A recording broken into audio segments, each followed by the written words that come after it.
Because here, the greatest city and the greatest fans feel the greatest performances you'll ever see. From unbelievable plays to the inspiring moments. Oh, my! We're celebrating the best live from Hollywood. Sports' biggest night, hosted by me, Stephen Curry. Live Wednesday on ABC. I'm ready. Are you? Josh Allen, Joe Burrow, Lamar Jackson, Justin Herbert. The NFL is full of great young QBs. Who will emerge as the leader of the pack? And who might take a step backward? We will dig deep for answers as we travel around NFL training camps on Get Up. Did you know that some training camps open today?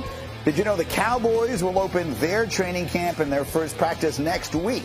And quarterback Dak Prescott, who recently said he's in the best shape he's ever been in, will look to lead the Cowboys back to the playoffs despite some significant losses, including one of his best receivers in Amari Cooper. Now, Tony Romo, obviously a longtime Cowboy quarterback, shared these thoughts on the Dallas offense. He said, they've probably been the best offense in the division for a while now. You're just seeing a little change start to happen. I think a shift in philosophy. The identity might change getting back toward the 16, 17, and 18 season. Parenthetically, they ran the ball a lot more then. He went on to say, I think Dak has shown he's more than capable of playing great football consistently throughout a year. I just think it's going to be a little different because the weapons won't be quite as dynamic. So let me go to Dominique Foxworth on this if we can here, our resident member of the Prescott family. Do you expect this for cousin Dak, Nick, to be a philosophical shift back to where they really relied much more heavily on the running game?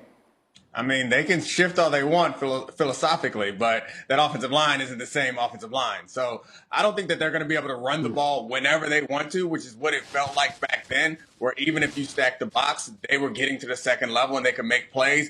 But, yeah, they're going to have to rely a little bit more on Tony Pollard and Zeke, given the fact that Amari Cooper and Gallup and guys like that are gone. So CeeDee Lamb will step up definitely, but I think the real pressure is going to be on Dak, his decision-making at the line of scrimmage, which we saw last year.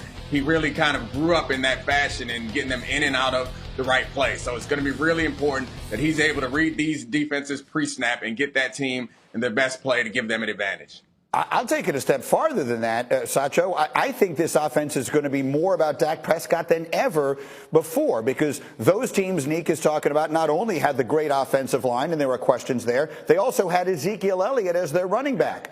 That's the running back he was then, and instead of the one that Dominique didn't even mention first when he went through their runners right now.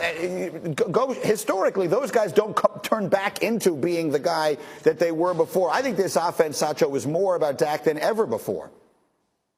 I don't agree with that, Greeny. I think they'll have to rely on the running game. Those 16, 17, and 18 teams, at least 16 and 17, this team was about 30th or 29th in passing and second in rushing. But even more so, last year on the Cowboys' 6-game winning streak starting in week 2, they averaged 167 yards per rush. That led the NFL. They went on another winning streak late in the season.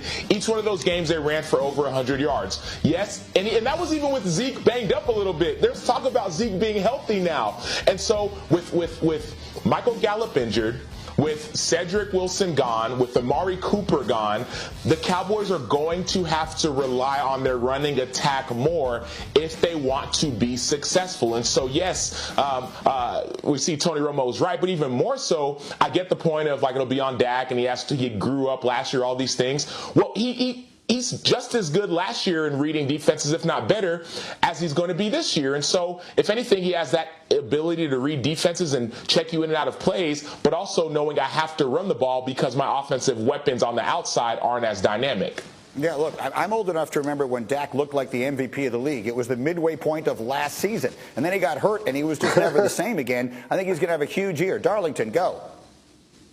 I'll play the rare optimist when it comes to analyzing the Cowboys here, and that is that even if Amari Cooper was on the team, I could see this team shifting toward the running game because of one person, Tony Pollard. The fact that Ezekiel Elliott is coming back healthy, the fact that Pollard showed what kind of explosive player he can be at the same time, if you put these two guys on the same roster and have them play a committee approach, I don't think it's such a bad thing. It doesn't have to be a negative about Zeke that they all of a sudden start to use Pollard more. Maybe it preserves him for a later run in the season, maybe even the postseason. I just think that this team has the weapons at the running back position to make that their identity, not simply because of the weakness at the wide receiver spot. Dominique, quick final word. Yeah, I mean, they still have CeeDee Lamb. So while we are acting like this team is completely bereft of talent, like on the outside, right. CeeDee Lamb is a playmaker and a guy who can take a lot of pressure off of Dak and the entire team with just a short pass that he can make into a big play. So let's not pretend like Dak doesn't have any receivers. Dak, sneaky interesting pick preseason for league MVP. Remember where you heard it. As we continue, baseball. We got the All-Star break. Let's take a look at the game of the day yesterday. Yankees and Red Sox. This was awful. If you're a Red Sox fan, avert your eyes. You feel awful for Chris Sale, making just his second start of the season. Oh, and that hit him right in the pitching hand. And you're going to see it here. You're going to see the result of it. Look at his pinky. That is a fractured pinky. Again, he's a left-handed pitcher. That's his left hand.